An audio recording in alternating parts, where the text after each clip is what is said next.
Good morning.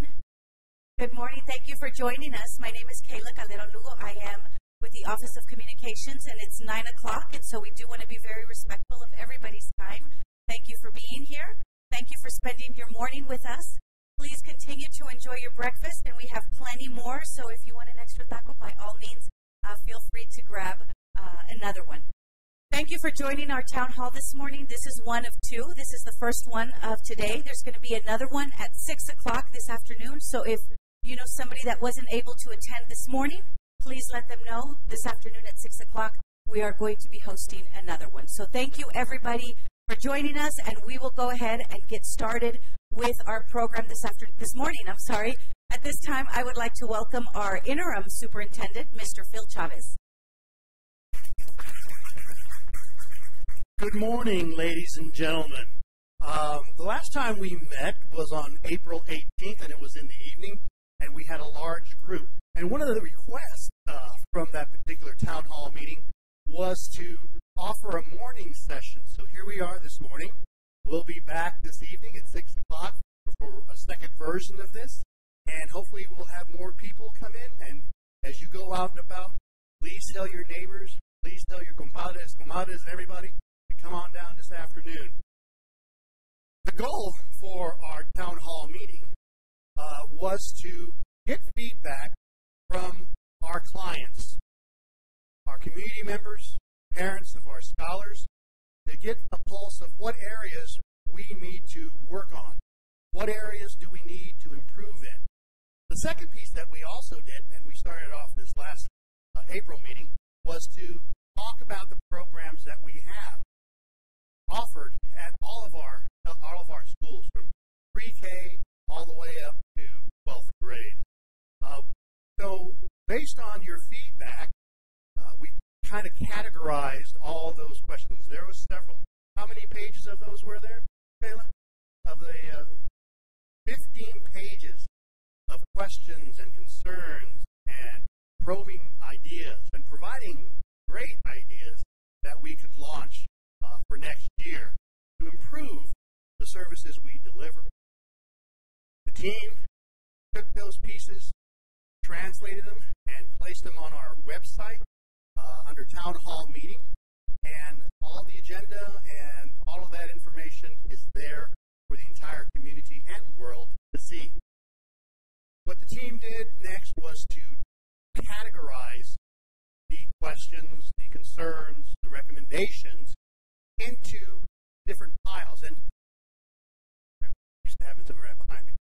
You can see here on your agenda, those are the topics that we broke them into. And so while April 18th was a day to hear from the community and get feedback, we actually had tables throughout this entire conference center with one of our ELT members present to lead the questioning and also a scribe to record that information. Today, we're kind of in these roles because we have to report out to you all, our clients, community members, family, on these topics that are listed up above. So, without further ado, I'd like to introduce two of our Board of Managers who is joining us here tonight, this morning. I apologize. I'm sorry, it's evening. Tonight, all five of our Board of Managers will be there. Hence, we're calling a special meeting, because whenever we meet them together, we have to call a meeting. So it's under the guise of a special board meeting. So, without further ado, I'd like to introduce our secretary, Ms. Stella Camacho.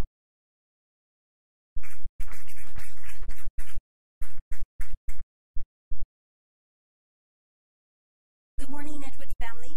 Thank you for being here. I hope everyone enjoyed their breakfast. I didn't get taco yet, so I will have one. If this is your first meeting, thank you for being here. Thank you for being here to represent your families, your community, your children.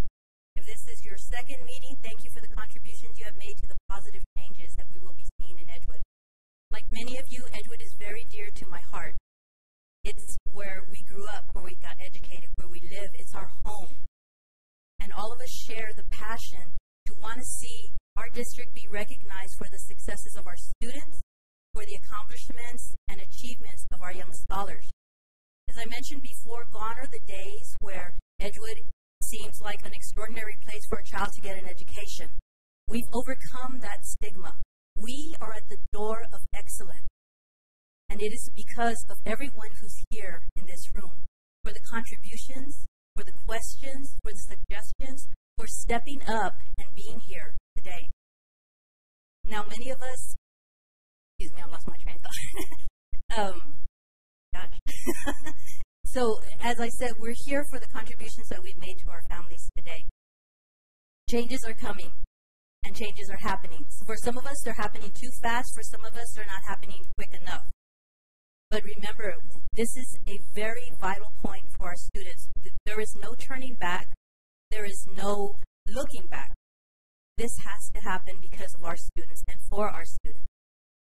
In the years to come, we're going to look at a waiting list of children's names whose parents are anxious to get their children into our district for the education. And we will remember where it started, here in this room with you. I thank you for taking time, for stepping up and doing this, and I thank you for the pride that you have in what is ours, Edgewood ISD. Thank you. Thank you, Ms. Camacho. Another Board of Manager member, Mr. Timothy Payne, will come to the front.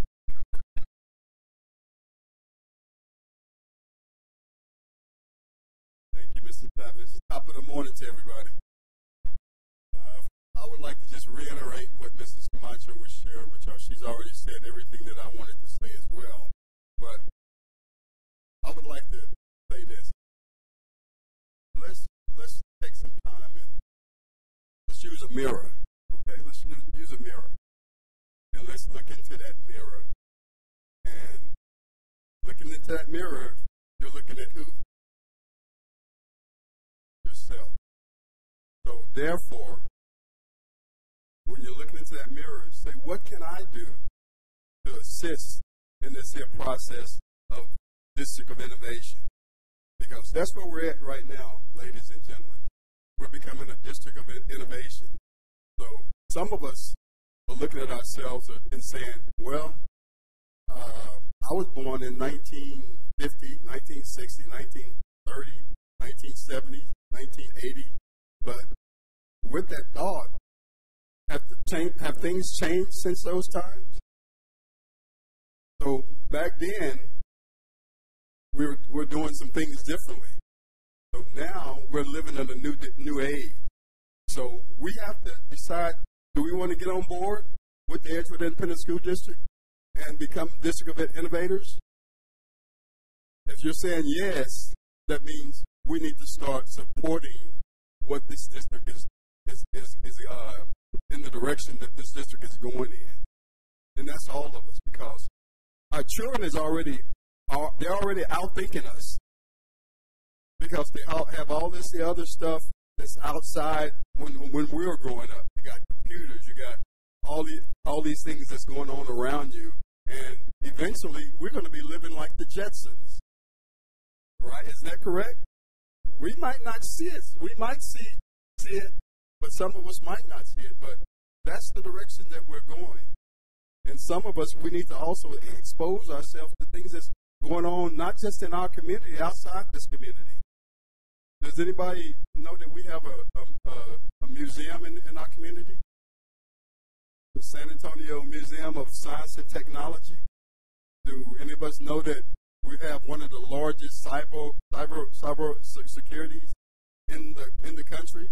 And where is that at? Where is that at? Where? It's at Port San Antonio. And a lot of us, our parents, paid our bills based on Kelly Air Force Base. And now, Kelly Air Force Base is going in a different direction. They're going cyberspace, they're going coding, and Edgewood is already on board with that. So, my challenge to everybody that's sitting in this room, let's get on board. Let's change our thinking.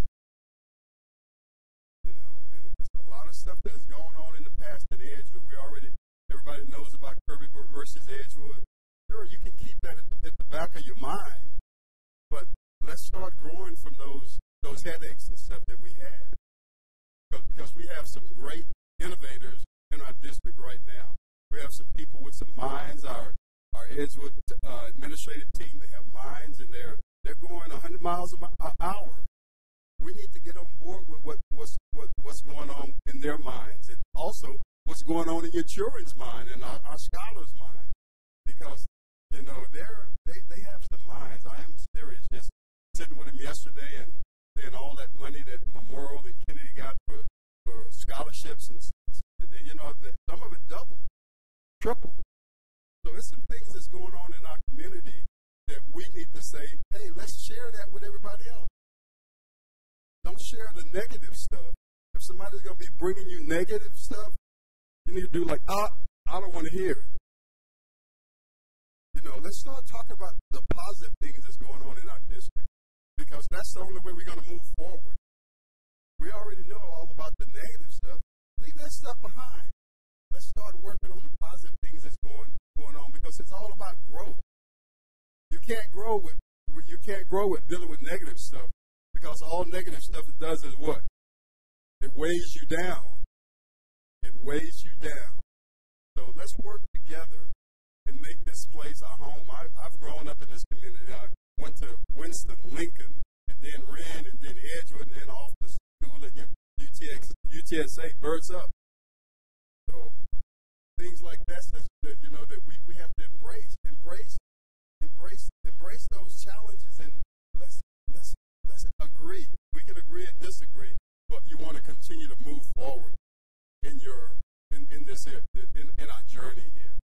You know, I love Edgewood, and I was saying yesterday, I was telling someone, I could care less what's going on the east side, the north side, the south side. It's all about these 12 miles radius of Edgewood Independent School District.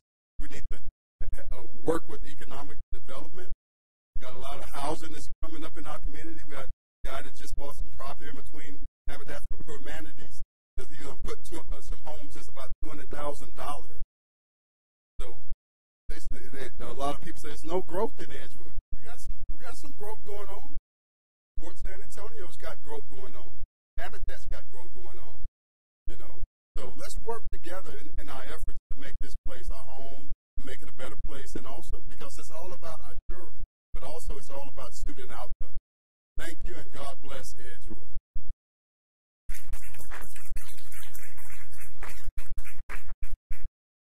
Thank you, Mr. Payne and Ms. Camacho, for your kind words and encouraging words. At this time, I'd like to quickly introduce our executive leadership team. When I talked about the team, these are the individuals who worked to put this piece together. I'll start off with my right, Ms. Teresa Salinas, Senior Executive Director of Curriculum Innovation and Innovation. Ms. Angela Dominguez, Executive Director of Administration. Mr. Travis McIlvain, Executive Director of Talent Management. Ms. Olga Makulis, Chief of Staff. Ms. Cindy Trevino, Executive Director of Pupil Services. Ms. Mirna Martinez, Chief Financial Officer. Mr. Esreto Martinez, Executive Director of Operations. Lieutenant Chief Quiroga, Jesse Quiroga. I always forget his first name. It's always Chief. To my left, we have Ms. Marissa Perez-Diaz. She's our Director of Strategic Partnerships, and Ms. Kayla Calderon, our Public Information Officer. In the back, we have Ms. Doris Perez. She's our Director of Bilingual Education. Okay. All right. At this time, I'm going to turn this over to Ms. Marisa Perez. Good morning, everybody. Thank you so much for being here. As we begin today's program, we want to really quickly acknowledge your commitment to Edgewood. Thank you so much for giving up your morning, for being here.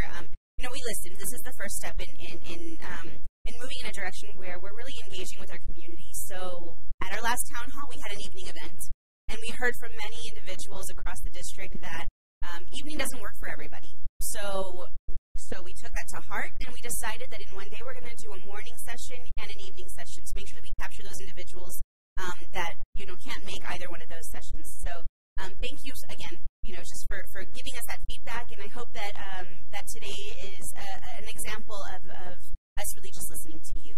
So before we get into the actual program and in response to the questions and concerns that you all raised at our last meeting, I really quickly, I know one of the topics that comes up constantly as we are out in the community is, a question about our superintendent search. We've been going through a lot of transition in the district, and the leadership of the district is very, very important. And so, for those of you that are not aware, our board of managers named a finalist last week, and so that is Dr. Eduardo Hernandez. He is actually coming out of Duncanville, Texas, in Duncanville ISD, so it's a small suburb outside of Dallas.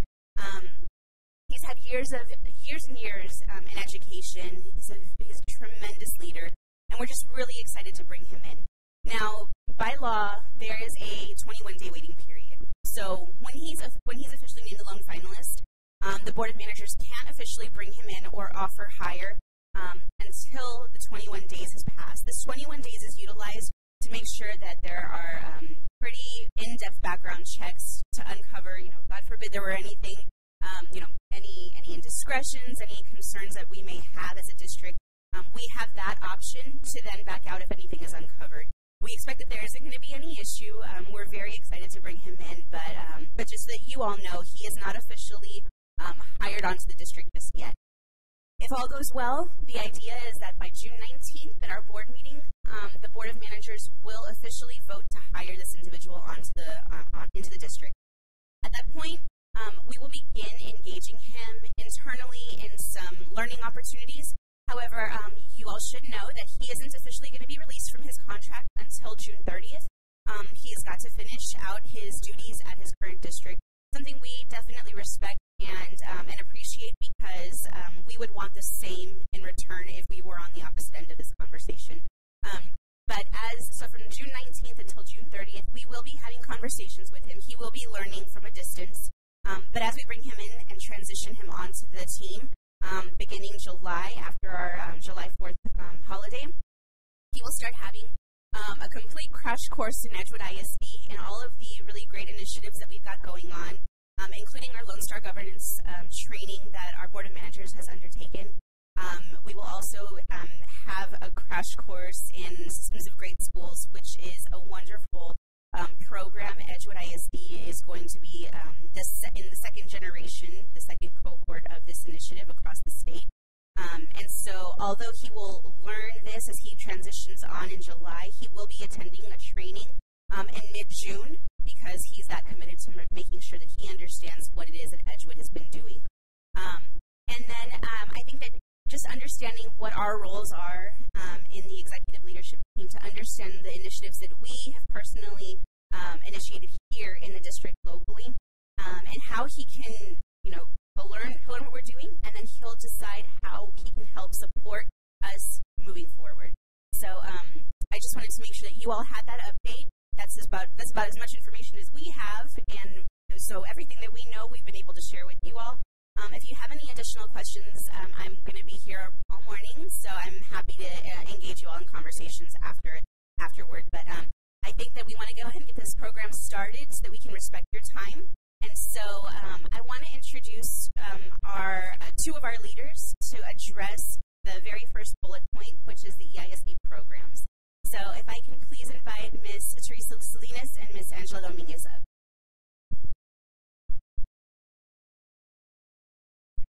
Good morning, Edgewood family and community. I'm Teresa Salinas, and I have the privilege of overseeing curriculum, all of the curriculum documents that go into our schools, teacher training and development, also oversee special education, current technology education, bilingual ESL instruction, and instructional technology. And so a lot of the questions that myself and Ms. Dominguez, who oversees all of our campus principals, are going to address are really questions that stemmed from choice and option and some suggestions you had for transformation. So a lot of what we found were questions like, what electives do we have? We need more electives in our middle schools. We need to start addressing social emotional learning in our curriculum. We need to do a better job of training our teachers. We need to honor the work of teachers. We also need to ensure that we're preparing our scholars for the workforce. What are we doing to adequately prepare our scholars for the workforce? What are we offering that's cutting edge? How are we going to ensure that kids are adequately prepared for college? So we took all of those comments, concerns, suggestions, and we put them all together. And what we did is we wanted to preface it, bring it all together under the District of Innovation. And Mr. Payne talked to you briefly about the District of Innovation. So as a District of Innovation, we have already have the ability to be able to have flexibility in our schools with school calendars and school schedules. So that means our campuses can work with the community, can work with their campus teams to decide whether or not they want to become a campus of innovation. And we do currently have 4 campuses that Angela has led through this process. So I'll let Angela talk a little bit about the 4 campuses that we currently have as Campus of Innovation. So, pardon my voice this morning. Allergies have gotten the best of me, but I'm excited to join you and tell you a little bit about some of the programs that we're extending and offering to Edgewood students.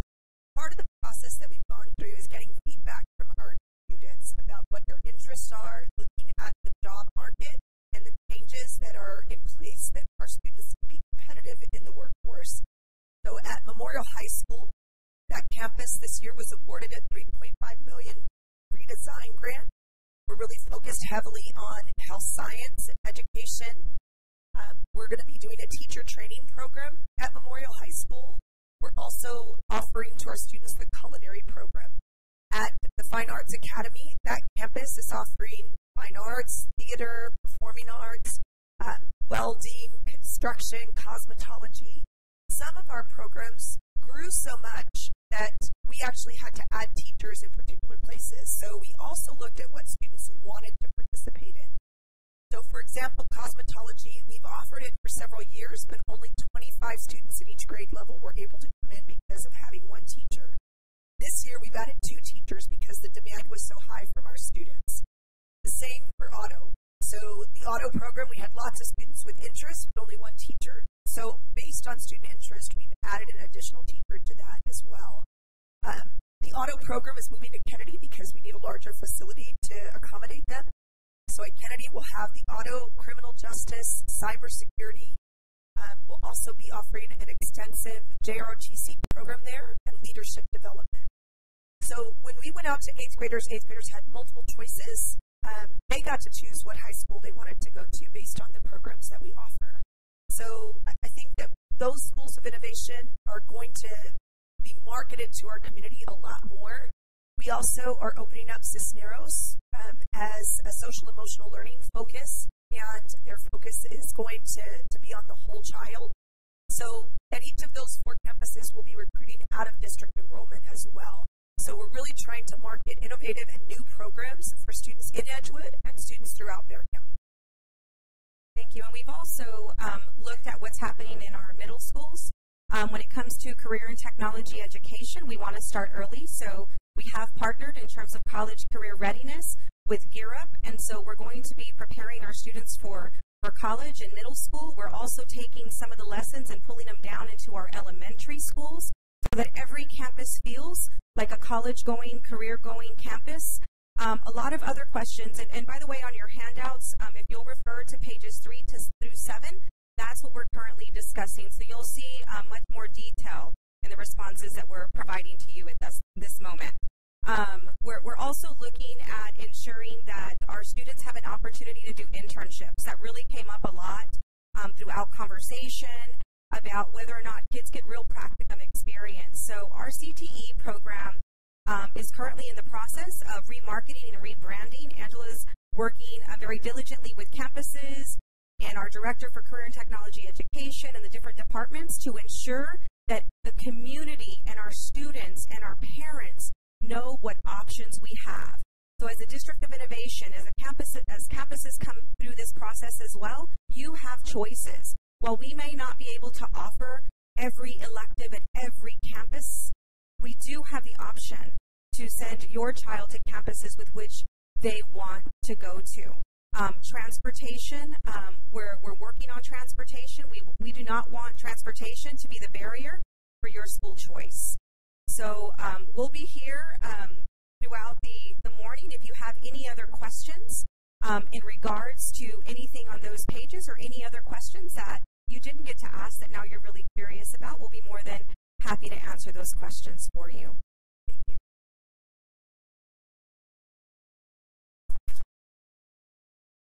Thank you, Ms. Salinas. Thank you, Ms. Dominguez. And I'm right there with you on the voice. I'm almost.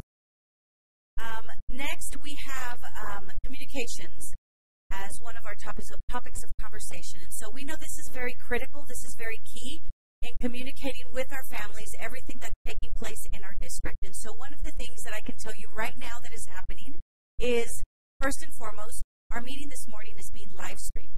So that's something new that we've started doing here in our district in regards to communications. We know a lot of times our families are not able to attend, for example, community town hall meetings. They're not able to attend maybe some type of event that takes place like a board meeting or maybe bigger events. And so what we started doing now we have the capacity to live stream our events. So right now this is taking place. We hope to have some families that are also watching at home. And so that way this is another way for them to be aware of what's taking place in Edgewood ISD. One of the bigger things that we've really focused and really have grown tremendously with regards to communications is our social media pages. So our district page has grown tremendously in the last 2 years, and I'm really happy to see that because we have really seen how our families are starting to follow us through a lot of our pages, through our main EISD page. But one thing that we noticed that is an opportunity for growth is our campus pages. And so one of the things that we're really going to start working now is working on our campus, not only Facebook pages, but also their website. That's something really critical because we know a lot of families turn to those websites, turn to those social media pages to find out what's going on, be it an event, be it a meeting, whatever it might be. And so we're really going to work hard in this next year to really make sure that those pages are updated with all of the information that our families need to know. Something else that we're really going to start working on is making sure that we also have information on our pages in Spanish as well. That's an area that we've noticed we really need to emphasize. And so hopefully as we move into this upcoming year, a lot of the messaging that you're going to start seeing will be in English and in Spanish with, for example, these town halls with the flyers that were distributed. They were both in English and in Spanish. And so that's an area of growth for us that we have noticed. Another thing that we're really going to start working a lot closely on is working with our principals, working with our campuses to make sure, for example, newsletters. So one concern that we received is not all families have internet. Not everybody has access to social media. Not everybody has a computer at home. That's okay, because maybe there's a way that we can work with our families, with our schools, to make sure that maybe they get some type of flyers or newsletters that could be sent home with them. And we're talking all of our levels, so that way they can get that information. So if they don't have access to internet, then they can get the information through the newsletter or through a flyer that can be sent home. And again, working with our principals a lot more closely, making sure what information we need to send out, doing that in English and in Spanish.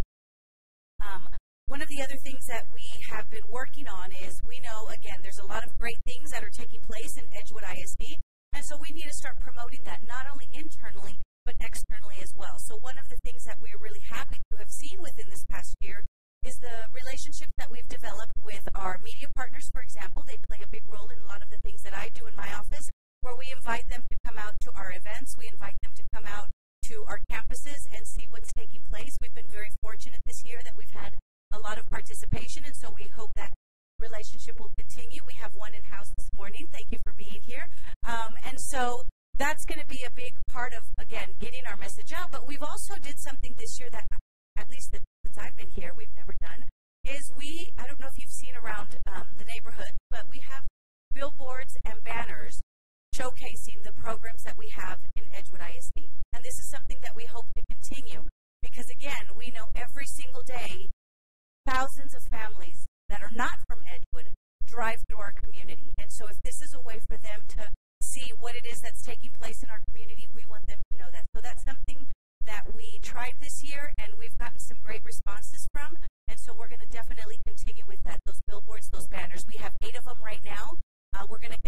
goes through the summer. We have 4 banners that are also going to be, you'll see them hung throughout different areas in our community throughout the summer as well as we get ready for the next year. So we know that it's very important keeping in contact with our families, keeping in communication with our students, our families, and so we know that we're working really hard to make sure that we cover all of our methods in ensuring you get those messages. So like I said, we have social media, we have our website, we have our campus website, we have newsletters, we have school messenger, we have live stream, flyers, brochures. So we're doing everything we can to make sure our families stay connected to Edgewood ISD. Like Ms. Salinas mentioned, if there's any questions you have additionally, once we're done, we're going to stick around for a little while, so by all means, feel free to come up and we'll be happy to answer any additional questions that you might have. So, and being fair with everybody, because we only have a certain amount of time limit, I'm going to now turn it over to Chief Quiroga, who's going to come up and discuss safety in our campuses.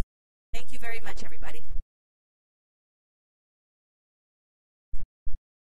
Good morning, everybody. Thank you very much for allowing us to have a little bit of time here and address safety. Tell you a little bit about myself before I start. My name is Jesse Quiroga. I was also born and raised in Edgewood. Very proud to be here. I was raised in a project called the Mirasol Courts. I don't know if anybody's familiar with that, but that's where I grew up. 431 Matthews Walk. I attended the original Coronado Elementary. I was lucky enough and privileged enough to attend 1 year at Escobar. I remember growing up, everybody went to Escobar, at least everybody in my group, and that's where I wanted to go. That's where I wanted to go, and I got lucky to go 1 year to Escobar, and then we had to close it down, and I ended up at Gus Garcia, which was still a good school. I like Gus Garcia, and I graduated from Kennedy High School. So I'm extremely lucky to be here. I'm a police officer by trade. I've been a police officer for 22 years in various sections of law enforcement, and so now I'm privileged and lucky, feel honored to be here serving my people, serving my community. I want to talk about safety because every time that we have a tragedy, people of course get scared. It's our children. They want us to give them a reasonable explanation for an unreasonable situation, and it's very hard. I don't want to give anybody a false sense of security, but I just want to tell you a little bit about the firsts that are happening here at Edgewood. The Edgewood ISD Police Department is the only ISD police department currently that has its own official state-certified SWAT team. All right, and they practice with the San Antonio Police SWAT team, and so we're here. I'm not going to talk about too many of our security details because I don't want to give our security details away, but we make sure that our response time is cut to the most minimum as possible. On top of that, every Edgewood ISD police officer has been trained in alert training. That's active shooter response training, so that they can go in there and engage and neutralize the situation. I'm proud of that, but at the same time, I don't put too much water or hold that too much, because if I have to utilize a SWAT team, if the officers trained in alert have to go out there and neutralize the situation, well then this is all reactive, right? So what that means to me, what that tells me is that we're having a tragedy going on. I'm proud of the team. I know that the team can go in there and engage and neutralize it. I have full confidence in them. The children are safe with them. But if we have to do that, that means that something's happening, right? That's reactive. When we start talking about school shootings, I turn on the TV. I see it. I see people getting up on there, and we need to curb weapons. People can't have this kind of weapon. People can't have that kind of weapon. Although my personal opinion, and $1.25 will get you a cup of coffee. I feel one way about people having access to certain kind of weapons, but we need to focus on prevention. What can we do so that this doesn't happen? Can anybody here tell me the first school shooting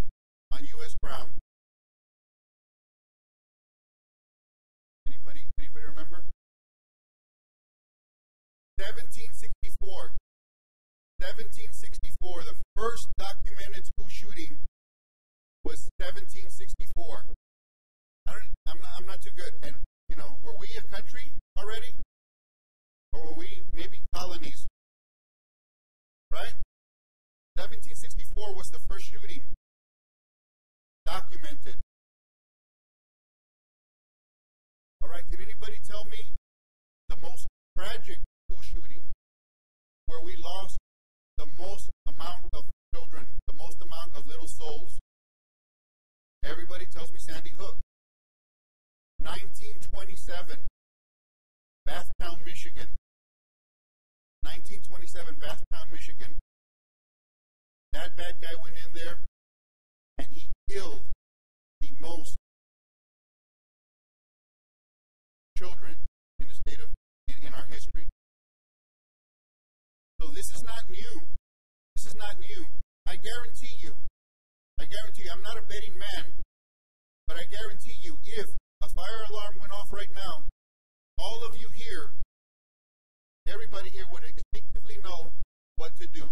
You would get up, you would walk out in an orderly fashion, and you would make your way out. Because that's been trained in us. That's been instilled in us. Right? We practice it and practice it and practice it. So we can beat a fire. The walls here have to be up to certain code. They have to be flame retardant. You have to have, by law, proper exit signs. We have to have fire extinguishers brightly lit up. The law says you have to do that. Does anybody know the last time we lost children to a fire here in the United States? 1958. But we are losing little souls daily. From January to now, 18 school shootings. So we need to practice our lockdowns, we need to change our mindset, and we need to have prevention. Anybody know the common denominators in the school shootings? Common denominators. Sandy Hook. I was bullied or I had mental health issues. Right? Parkland. I was bullied or I had mental health issues. Santa Fe. I was bullied, I was either rejected or I had mental health issues. Right? When we talk to people, well, the mental health is a crisis. Yes, it's a crisis, and it's affecting us, and it's affecting our kids. This is another thing that I'm going to tell you that I'm proud of, the Edgewood Police Department. We are the only ISD police department in Bexar County, and if I do a little bit more research, I think we are the only ISD police department in the state that has its own community resource unit. Okay? And what this community resource unit does is they go out there and engage our students. They engage our people that are at risk. We do all sorts of things. We get in there and if you need food, we're going to get you food. If you need a place to stay, we're going to get you a place to stay. If you need shoes, we're going to get you shoes. If you need mental health services, we're going to get you mental health services. And we're doing that in an effort to prevent something tragic from happening. Another thing that we're proud of here, we're going to engage with our students.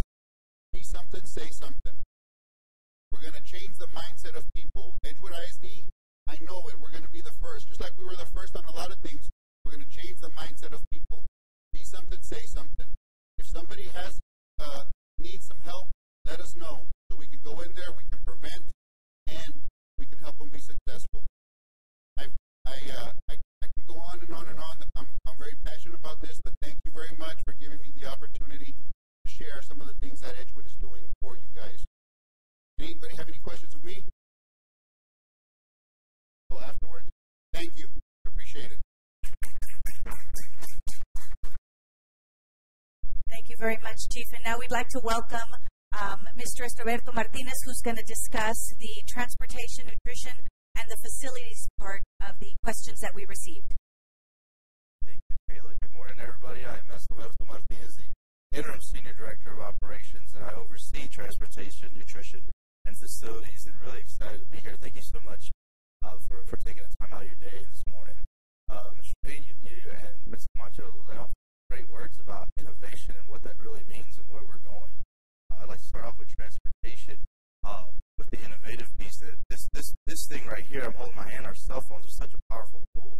One of the things that we're bringing to the transportation department is giving the peace of mind to parents that you can actually see where your kid loads the bus and when your kid's going to be arriving at the stop. That has not been done anywhere in Bexar County. And so we thank you for the graciousness of our team over here with our chief financial officer and working together to get the funds for that. We're going to be able to give our parents peace of mind and say, hey, our babies are coming home at this time and will be home at this time, or they're going to be headed out to Del Rio or going to our new district of our athletes where they're going to go play our band. We'll be able to track them and know exactly when they'll be home. Like I said, give you that peace. Also, with that tool, we have better routing system. We're going to try to deplete the 2-mile radius that we have right now. If your kiddos live 2 miles outside the district, they cannot ride the bus. We're trying to resolve that with this new routing system right now. In inclement weather, we make our rounds 2, sometimes 3 times to make sure we pick up our scholars. That way they have the opportunity to come into our classroom and take it to another level.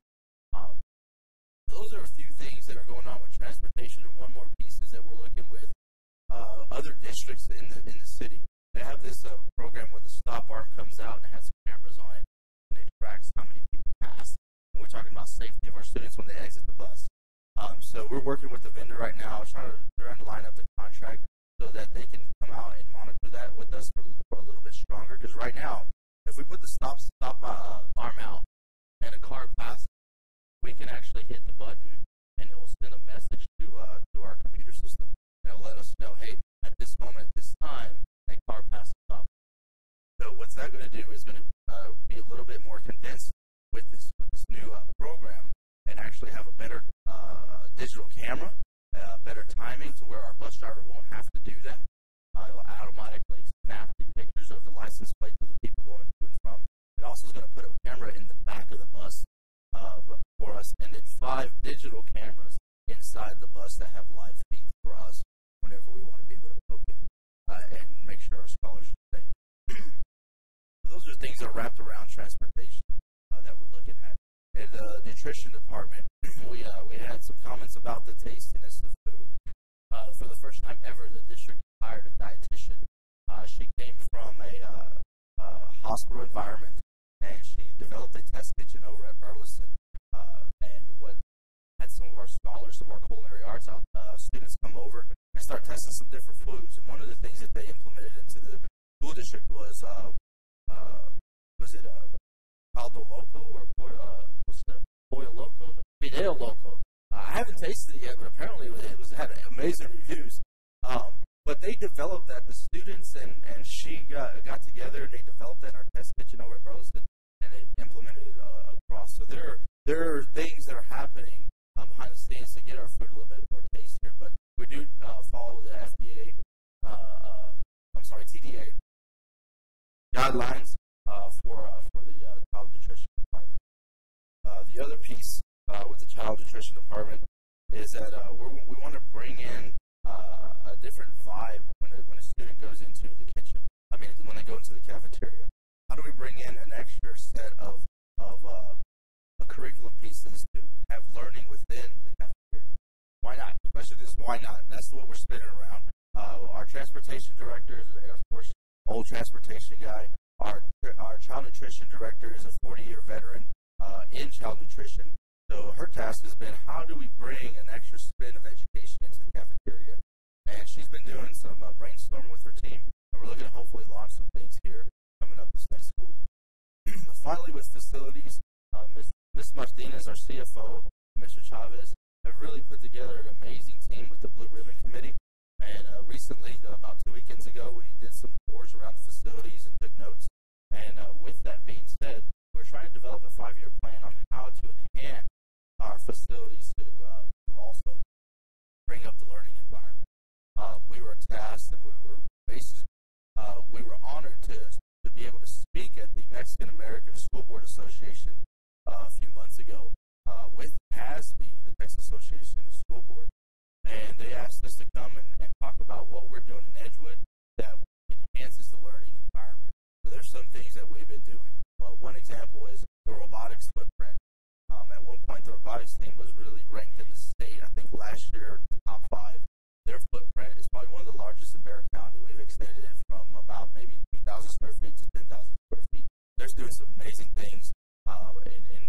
Ms. Dominguez talked about moving them over to Fine Art. So that's one piece. So with the facilities, our 5-year plan that we're developing with the Blue Ribbon Committee is very detailed, and we should present that like a note today in 2018. We're really excited about it. So from a guy from West Texas up in Lubbock, my heart here is here at Edgewood, as I said before. I really enjoy my time here and really serving. I served in the United States Air Force for 12 years as a medic, and serving these kids is taking me to another level. So thank you again for being here. And like Mr. Chavez said, tell your compadres and comadres tonight, come out. And I don't know what's on the menu, but I'm sure we'll have some fun.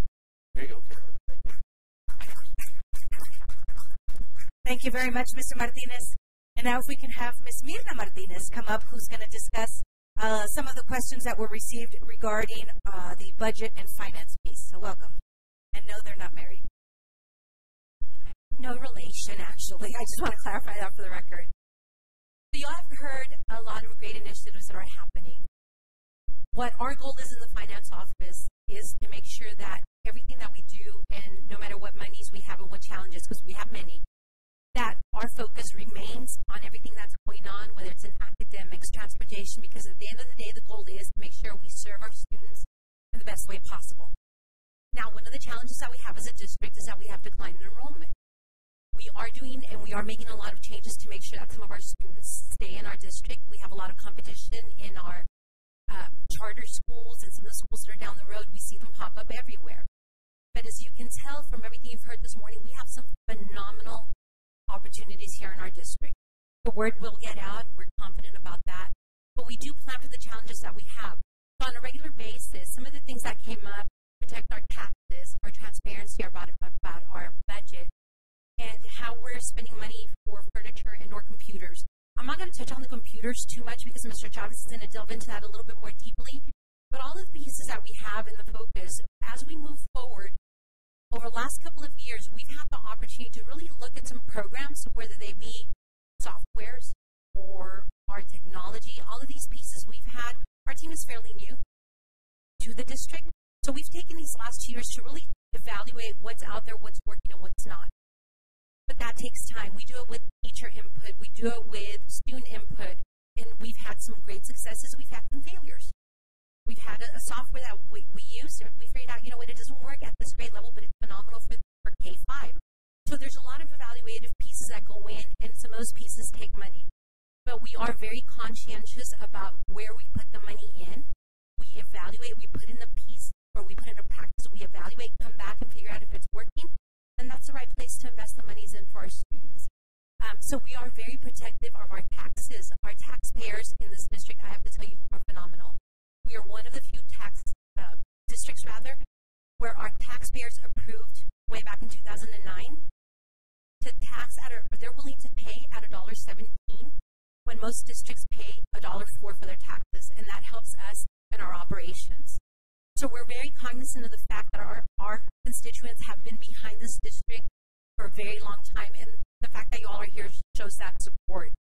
I'm going to go over some bullet points. You have them in front of you, so I don't want to read. We've also looked at our demographic study. We want to make sure that we align our resources that we have today, knowing that we have lots of students in the district. We've contracted a company out of Dallas. Their name is Davis Demographics, so they're the experts. And I have to say, they've been pretty dead on within maybe 20 to 30 students on their projections. So yay, they're really accurate, but boo, the projections say we're losing students as we move forward. We are trying to mitigate some of the circumstances, but we are very conscious of what we're doing, what we're moving forward, and we're trying to really align our resources to match the needs that we're going to have year to year. As part of the planning process, we're not looking just into this year and next year. We want to make sure that we have a solid plan over the next 5 years. Mr. Martinez mentioned that we have the Blue Ribbon Panel. Everything that we're trying to do, there's been academic plans, everything. They're not centered around the following year. They're really centered around the focus for the next 4 to 5 years for our students, because we want to make sure that our funding and our resources are aligned academically to what our instructional group needs to do. We also have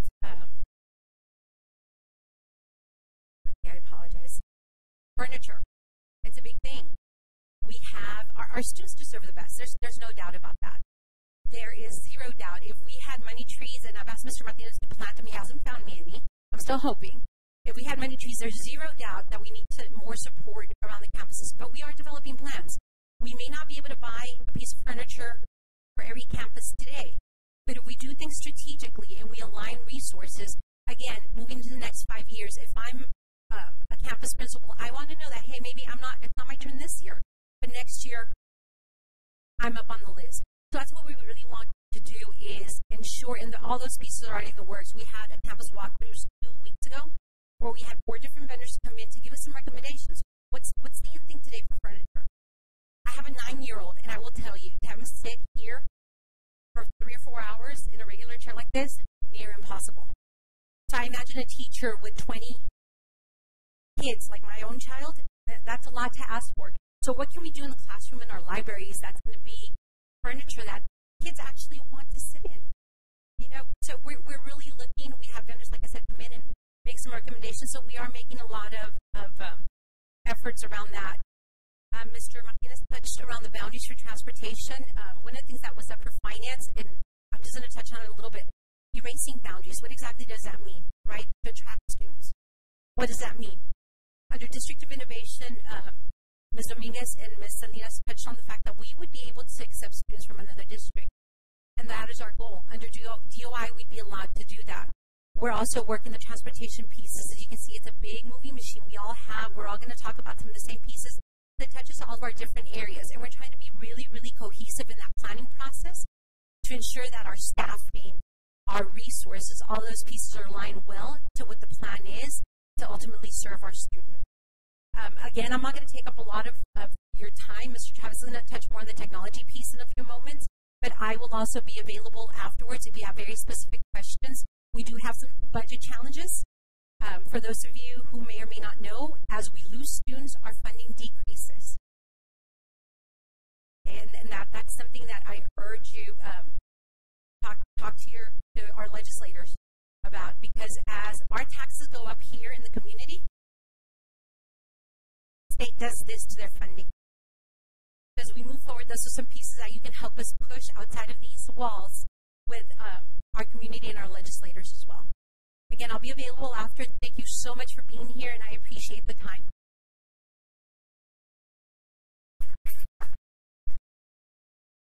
Now we're going to welcome Ms. Cindy Trevino, who's going to discuss the parent engagement, safety, and also the attendance piece that we know is critical every single day for our students. Good morning.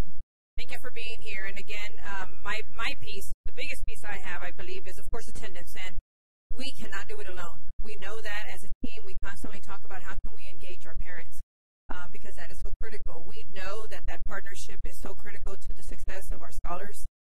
And we try day in and day out to see what we can do. This year we have started a family leadership institute. We did our first cohort. We had a cohort of 25. We actually graduated 21. And that was parents in the community that decided they wanted to be leaders and advocates in the community, which is great. And that was just the first start of our cohort. We're looking to actually expand. Actually, we've had parents call and express interest for next semester. We're already looking at having a cohort of 50 for the fall, and then also looking at another cohort of 50 for the spring. And if we get more, by all means, we're not going to close our doors to anyone who is interested, because we know that that's only going to make things better for all of us all the way around. We also, some of the questions that we received were on parent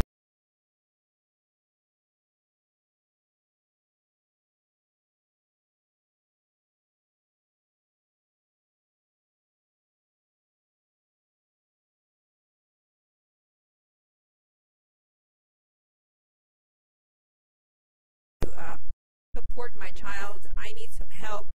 Why not come into the classroom? Come into the classroom. You can go through the lessons with our students, with your own scholar, so that you can kind of see that. You need additional support. Have some content support trainings for parents after school, during the day if we have to.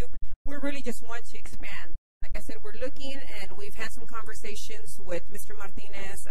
The whole team has kind of had a conversation on, can we build? We know we have a family service center, but I think we're kind of outgrowing it. Well, we're looking to see if we can expand that family service center, where we can have, right now we have our nursing department in there, We have our family engagement piece in there, and we have our homeless and foster care. But I'm really looking to see if we can have our social worker, Ms. Lozano, my entire team actually to be a part of that building so that we can support all avenues. When parents come in and need resources, we're there. Parents come in and need additional training, we're there, and we have them available. And on top of that is also providing some additional trainings to help the parents if they want to engage on more professional growth, having those continuing ed courses available to the parents and expanding that. If there's a hobby or an interest that the parents have, we can offer those opportunities as well. So really expanding that, because I think the more we can engage the parents in that family service center, the more engagement we're going to have within the schools. And that leads us to our attendance. We know that once we can have the support of the parents and engaging them in what we're doing within the school, that's only going to help us with our attendance as well. We know that there are some struggles outside of, what the parents have control of, and that's where we come in. We've talked about expanding our transportation, even including within the 2-mile radius. We're offering school choice. I think school choice is definitely a plus for us because we all know if the students are interested, they're going to come. They're going to be telling the parents, no, I can't miss. I have to be there because we're working on, this project that I need to complete. So as we can engage our students, working on our Tier 1 instruction, as Ms. Dominguez and Ms. Salinas mentioned, and giving them that choice, then it's going to be very little effort that we're going to have to make for our students to even be in school and want to come to school. Now, there are some challenges we know that our students struggle with. Sometimes it's financially. As they get older, sometimes the students feel like if I can go work, I can help the family with some bills that need to be paid or help support my family in some way. So we've also expanded with the support of Ms. Dominguez. We have our overage program that we're piloting this year. It's our students from the middle school. We have 12 students right now that are enrolled in this program. And those students get their academic support during the school day in the morning. At noon, we go pick them up from the middle schools. They come over to the Burleson Center. They're taking a career prep course to kind of prep them to get ready. And we're engaging them to gain their interest on what is that endorsement piece that we offer as a school district. And we're giving them that support. And then after they take that course, they're taking a PE course to give them a high school credit, to give them some opportunities that they can see there's some high school credit they're already gaining. And these students accepted the interest to come through the summer. Through June the 22nd, those students will be here. But while they're there, they work for 2 or 3 hours at the end of the day, 3:45, but we're paying them. So some of these students that were not coming to school because they felt like, 1, they were disengaged, 2, they were feeling like maybe they had to go and help support the family by gaining some financial assistance, but we're providing that. And we have them right there with us. It's a win-win. We're providing the financial resources. They're helping us, with different activities, and yet the students are getting that interest that they need, inventory that they need, so that when they leave us and go to post-secondary, they've got some experience, and we're moving them up to the head of the line. They're going to be the ones that when they go apply for a job, their resume is already going to be built, so we're giving them that. Students opened up a bank account, so they have direct deposit. So all of those were activities that we taught. So we're trying to work on the soft skills as well as on those academic skills that the students need. So we only see a great benefit coming out of our programs. We're looking to expand it for the high school for next year. So we're really looking to see that with these activities, with the school choice, with the programs that we're offering our students, we know that our parent engagement, our attendance is going to be key, and we can see that happening. No doubt we do have struggle with attendance, and we're working on that. The awareness is now, for the first time ever, we just had our DAEP campus, which we know are some of our struggling students. They had 100% last week. All with about 53 kids that were there. So 100% of our students were there. So we acknowledge the staff, gave them tacos in the morning. The Pupil Services Department was there serving tacos, and the students all got pizza. Every single student there was served pizza at the end of the day. So, those are some of the things that we're trying to incentivize as a campus, as a district. But I know I'm short on time. They're kind of giving me a signal to cut it already. But I am available. Please don't hesitate to come and see me. I'll have some cards available if you are interested in getting more information. Please don't hesitate to see me. Thank you so much. Mr. Travis, I believe, is next. Thank you, Mr. Vito. I tell you, it's a great team. Everyone that's come up here and speak to you has a very expertise, knowledge in the area that they work with. My goal this morning is to be very short. I've been directed.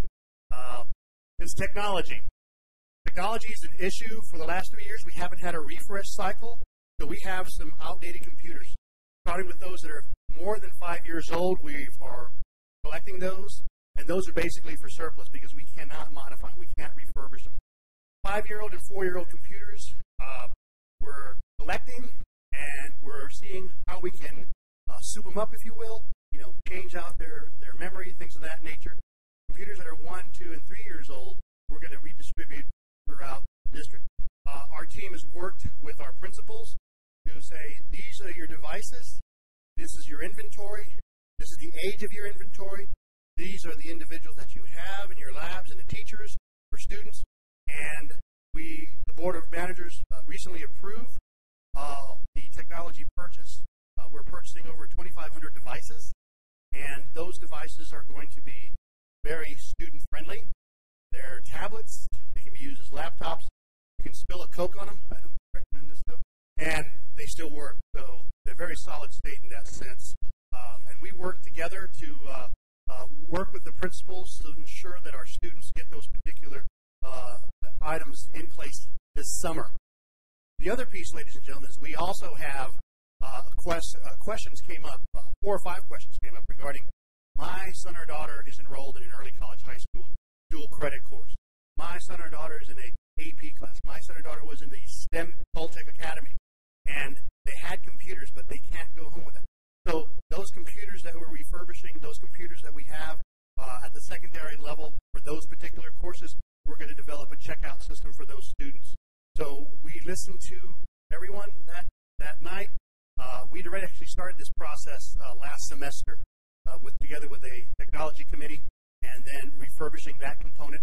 But one thing that the technology department did that was really outstanding is they are able to inventory every device in the district, including any cell phones, iPads, laptops, desktops, parts, you name it, they have it on inventory. So imagine that was a huge task. We were able to look at those and then prioritize our efforts. So next year, we'll start. We have about 40% of our devices that need to be replaced because we've been behind. After this purchase, next year, we'll start with the 5-year cycle and refurbish 20% of those devices every year so we don't fall behind. So I'm real proud of the team and the principals, and we had some students on that particular committee, as well as teachers, because they're the ones that tell us, yes, you can do that. No, it's not a good idea, because they're with teachers, they're with scholars all day long.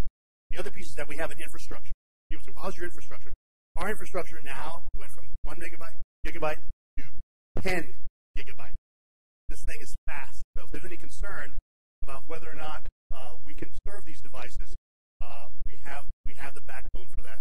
And we also have access points, right? In all the campuses, there's no deserts, if you will, and the technology is going to be robust. So that's quick.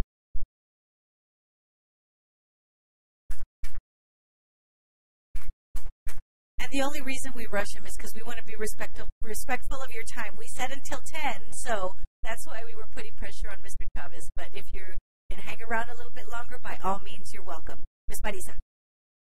Thank you so much. So I'm going to wrap this, and I will try to be quick as well. So I'm covering the government relations, community engagement, business partnership piece, and I think it's a good way to end because the role that I play in the district is essentially to support everyone else that you've heard from this morning. We understand that we have wonderful initiatives taking place in the district, everything from finance to transportation to our programmatic things that are our programmatic initiatives. But none of that can happen without the support of our community, without the support of our business partners, and with our elected officials. So I'd be remiss if I didn't recognize Ms. Minnie Abrego, who's here with Senator Menendez's office, and Ms. Analicia Romero with Senator Menendez's office. And so thank you so much for being here.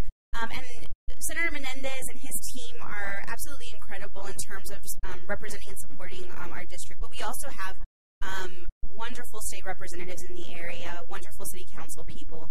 And so it is because of their support and because of the business and community organizations that we're able to do some of these things. We get funding through grants from some of our nonprofit organizations, from some of our businesses. And so what we're trying to do is build the capacity, because coming into the district, we recognize, there's a lot of potential within Edgewood ISD, within the Edgewood community. We just haven't tapped into it. We need to do a better job about that, because we have individuals in this community that are ready, willing, and able to come support. They just don't know how to get in. I'm the person.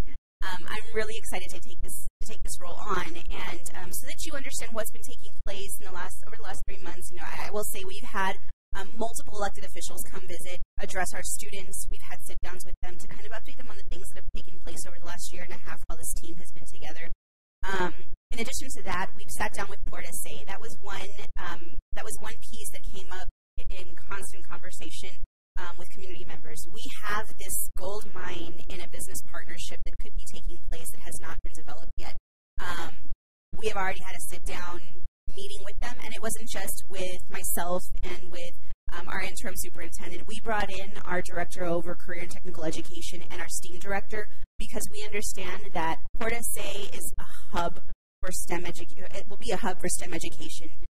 They have tremendous opportunity to partner with us in terms of internships, externships, and as Mr. Payne mentioned earlier, a wonderful opportunity for us to visit museums. So we're really excited about that. We've balls in Port SA's court right now. Their board is actually discussing which best way to approach a partnership, and so we're waiting to hear back from them. But in the meantime, our STEM director and our CAPE director are having conversations about where we can utilize resources, because we really want to build out that piece for our students. In addition to that, I want to mention that we have a partner that we have sort of re-begun conversations with in the YMCA. So I want to recognize Mr. Carlos Verastegui. Forgive me if I didn't pronounce that correctly. But, the Y has been a partner with Edgewood ISD for some time. But we want to develop that in a more fruitful way for our scholars. We understand that many of our parents work 1, 2, 3 jobs, and we want to make sure that there's a place that offers opportunity for our scholars to go when parents can't be there. And so we really want to develop that relationship, and that's just one other example of what we're doing. But tapping into our nonprofits, tapping into our business community, and really engaging in conversations that would support student success here with our legislators is going to be key, and we're already doing all of that. I want to say that in terms of outreach to the community, and this was sort of, I'm happy to be here to answer any specific questions you all have, but I do want to kind of roll this into the next piece, because there are some next steps after following this community town hall. So one of the things that we did as an executive leadership team is about almost a month ago, about 3 weeks ago, we took a Saturday morning and block walked the entire district. So we all went out in teams of 2, and we hit up as many homes as we could and as many businesses in the community as we could to make sure that individuals knew that this town hall was taking place today and this evening. That is the one step one of the many steps that we're taking to really engage you all in a deep way. We understand that there's a lot of healing that has to take place within this district, and we are making every effort possible to be as transparent and to be as engaging with you all, because we owe it to you as the community that we serve and as the scholars that we serve. And so moving forward, one of the things that we really want to do is continue to hear from you. So please, I encourage you, if you have additional questions about anything that you heard about this morning, come talk to any one of us, and we're happy to answer questions. From these conversations and from these concerns that we're getting from you, we will start developing more town halls, a series of town halls. But one of the things that we heard from community members is that, so many times you have these town halls, and it's really difficult for families and for communities to come into the district. Why don't you take it out of the district? We're listening. And so over the summer, as we plan for the new school year, I will be looking at developing a series of pláticas, perhaps establishing a month throughout the year with the particular topic that we will be discussing. I will have multiple pláticas in multiple locations in the district to make sure that we are coming to you, right? So if it's easier for you to go to a community center, then we'll engage in a partnership with a community center that will host this plática for us. We'll invite as many families that want to come. Students can play basketball outside, or they can engage in the conversation with us. But we really want to make sure that whatever avenues are available for us to speak with you all, to get your feedback, that we're tapping into those. So that's one next step. Again, based on the conversations that we have, and based on those pláticas, we will get ideas from you all on how to best serve the community. I along with Ms. Kayla, will discuss how we can talk to the rest of our team about supporting them in developing whatever programs you all want to see, and how feasible those things are.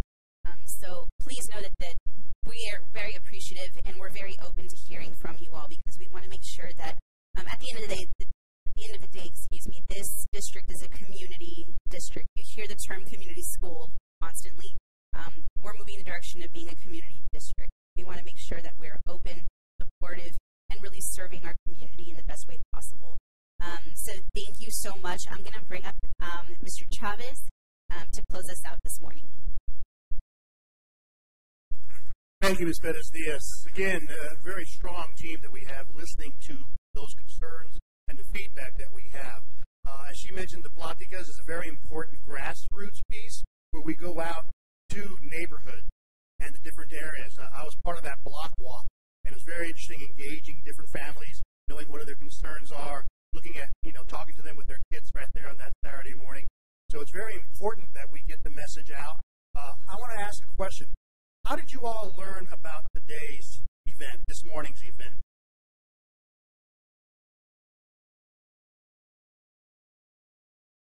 Through a pins message, correct?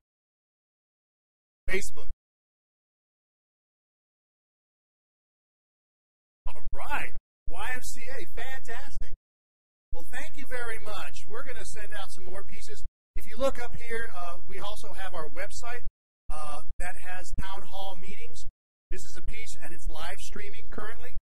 We have the first meeting that we had. We had the second meeting. We also have the live streams from the first meeting as well as this one. And again, this piece was developed back in January. We were thinking, how can we engage community? How can we engage community with our board members present, with staff present, to answer questions and to get ideas and to move forward? So I want to say thank you from the bottom of our heart of you coming out here today. Tonight, we'll have another round 2 of Town Hall Meeting 2 at 6 p.m. Please let your neighbors, let everybody know. They can come on down and we can have great bread together. Thank you very much. Have a good day.